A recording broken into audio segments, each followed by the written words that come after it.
आज हम लोग पढ़ रहे हैं 2025 जो अभी एकदम गरम है, गरम है, बासी हुआ नहीं है। एक क्वेश्चन ही नहीं आएगा, लेकिन इस टाइप का, किस टाइप का क्वेश्चन पूछा जाता है बोर्ड परीक्षा में हमको देखने को मिल रहा है। और कौन चैप्टर पर हम लोग का विशेष फोकस है? 6 मतलब रेखाएं और 7 त्रिभुज, 8 चतुर्भुज, 9 त्रिभुज और समांतर चतुर्भुज का क्षेत्रफल और 10 वृत्त, जो इस सभी चैप्टर को हम लोग प्रमेय चैप्टर कहते हैं, प्रमेय आधारित चैप्टर कहते हैं। और इन सभी चैप्टर से लेकर के 2025 में 16 से लेकर 28 नंबर तक क्वेश्चन यही सब चैप्टर, पांचों चैप्टर से है, 6, 7, 8, 9 और 10। ध्यान दो।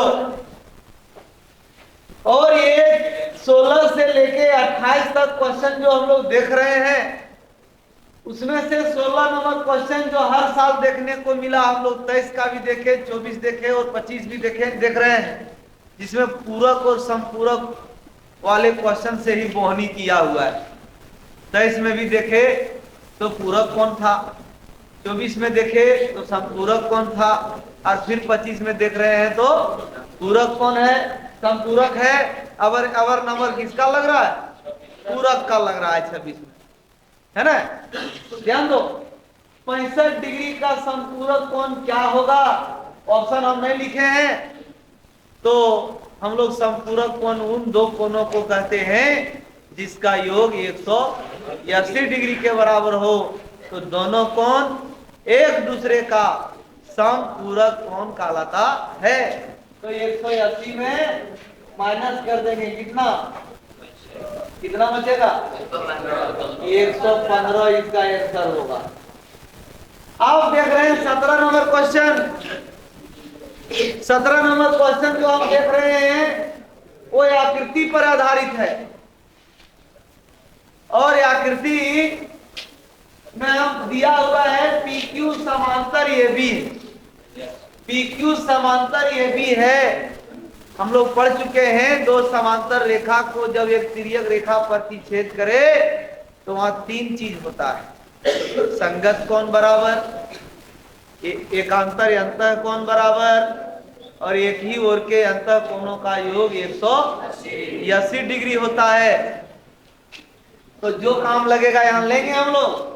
यस यहाँ लिखा हुआ है, देखो तो इसको एक रफ में और हम फोटो बना रहे हैं। दो समांतर रेखा को तिर्यक रेखा प्रतिच्छेद करती है, तो यही भी एकांतर अंतः कोण बराबर होता, यानी ई कोण और ई कोण बराबर होगा। अब ई कोण तो एक रहने दिया है, लेकिन ई कोण को क्या भाग में बांट दिया है?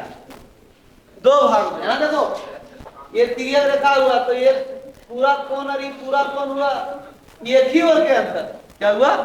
ये एकांतर अंतर कोण नहीं, एक ही ओर के अंतर कोण हुआ। तो एक ही ओर के अंतर कोणों का योग कितने होगा? 180। इसका मतलब ये दोनों मतलब x प्लस बराबर होगा कितना? 64। तो x का मान कितना निकलेगा? 64 माइनस 48। x गड़बड़ हो गया।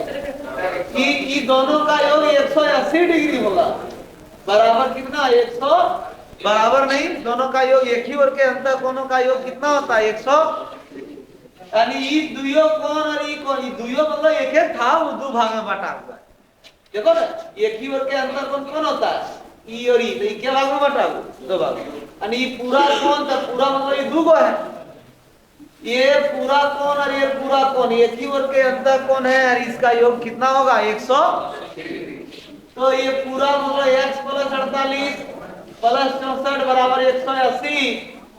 अब यहाँ जोड़ो,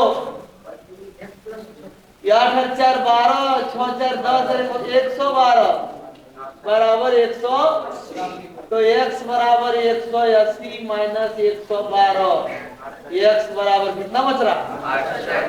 68। 10 में 2 गया 8, 7 में किया 6, 68 डिग्री आया था। 68 डिग्री ऐसे बनाया ना, और कोई कानून लगाया है? और भी लग सकता है कानून। देखो क्या लग सकता है? है, और दूसरा नियम से भी निकल सकता।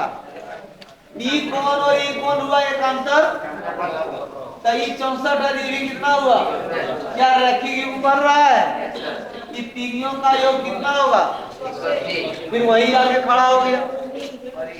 तीनियों का योग मतलब 1 + 48 + 64 बराबर 100 है ना। एक ही ओर के अंतःकोण का गुण लगाओ या रैखिक, यहाँ रैखिक युग्म लगाओ, हर स्थिति में वही जाता है ना। उसके बाद 18 नंबर क्वेश्चन हम देख रहे हैं।